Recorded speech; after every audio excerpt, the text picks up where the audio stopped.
Today, I want to give you a thought to process your weekend and also process really any category of your life that feels overwhelmed.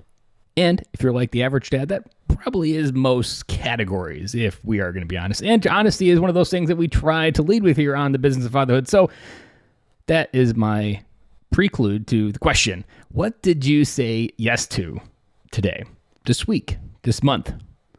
Now, as a dad, I can tell you, my kids ask me 3,000 things every weekend. Dad, can I have that? A trip to the grocery store is 1,500 no's, I feel like. No, we cannot do that. No, you cannot have that. No, we are not doing this. No, you are not going over there. No, we do not get ice cream every single week. No, we do not get those popsicles anymore. Ugh, the no's just stack up. And it can also be difficult in business, not just in fatherhood. And think of how many people walk into your office or your cube saying, hey, Bob, can you do this TPS report by Friday for me? Or, Jim, can you create this PowerPoint and review it for me real quick so we can present those sales numbers on Monday? Little did you know, it's 3:30 on a Friday, and you're like, I was planning to get out of here so I can go to my kid's game. And you just had someone drop this bomb on your desk, and you've got to say yes to it. Or you feel obligated to say yes to it for 1,000 reasons that we won't unpack today. But we'll give you a mindset of how to work through this. Now, think of how many also, we'll give one more analogy before we dive into the actual thought here. Think of how many times someone in your company or your boss or an executive had said, these 15 things are our priorities. And by the way, all 15 of these are your priority. Now, think about, and I'm sure this feeling is definitely topped at the surface of how you're feeling and walking through these feelings of like, how can I prioritize everything? Have you ever had that thought? Have you ever had that feeling of trying to prioritize everything in your life?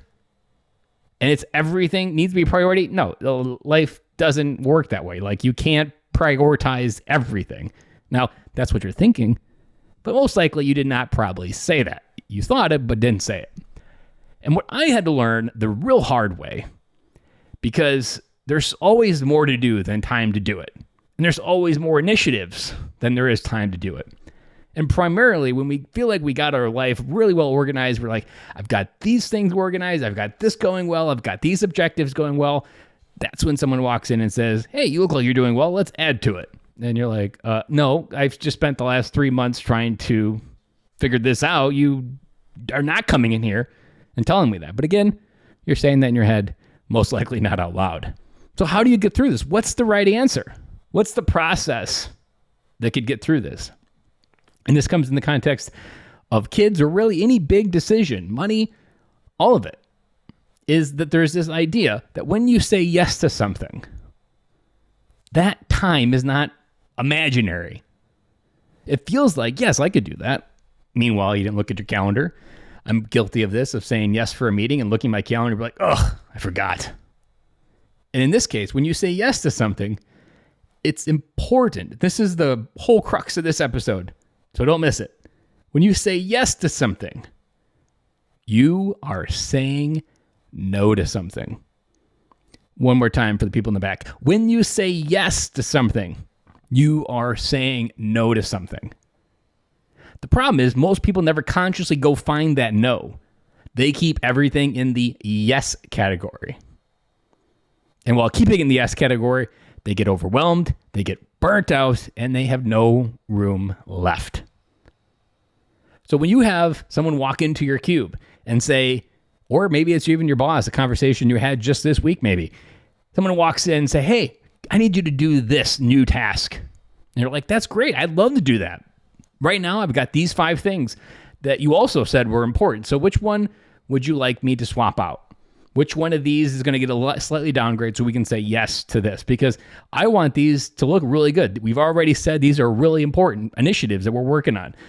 And to say yes to that would mean the quality over here would go down on one of these. So I'm wondering, what am I saying no to?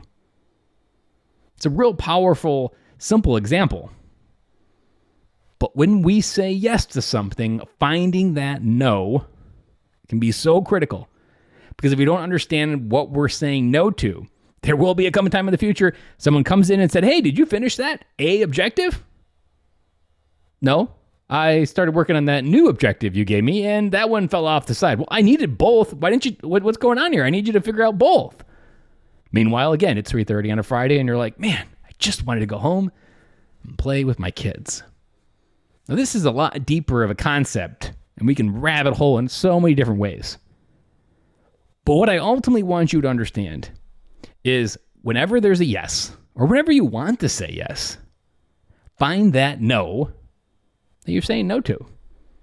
If I go spend $500 on a car or get a $500 car payment, that's $500 that's going out of my bank account every month. What am I saying no to that money will no longer go towards? The ideas of what these no's could be could really help understand and make the best decisions. Maybe your boss comes in with that objective B, and you do this process, and you're like, you know what? This can wait, because we did agree that those are more important, and we'll handle that differently. And then your plate doesn't get stacked up, and you don't get overwhelmed. Now, the overwhelm can still happen. Life is life. But there is an idea that allows you to at least see what you need to see, because that's almost the real crux of these situations, is they feel impossible. You feel like you are not empowered to say no. But ultimately, it's not that you need to say no. It's that you just need to find what you're saying no to. Yes, you can say yes to what's being presented to you. But by finding the right no's, you can make room for this yes. And often, if it's a hell yes, that will help you understand what you need to say no to. That is all I have for you today on this Friday morning. Have an amazing weekend, and we'll be back again on Monday to do it all over again.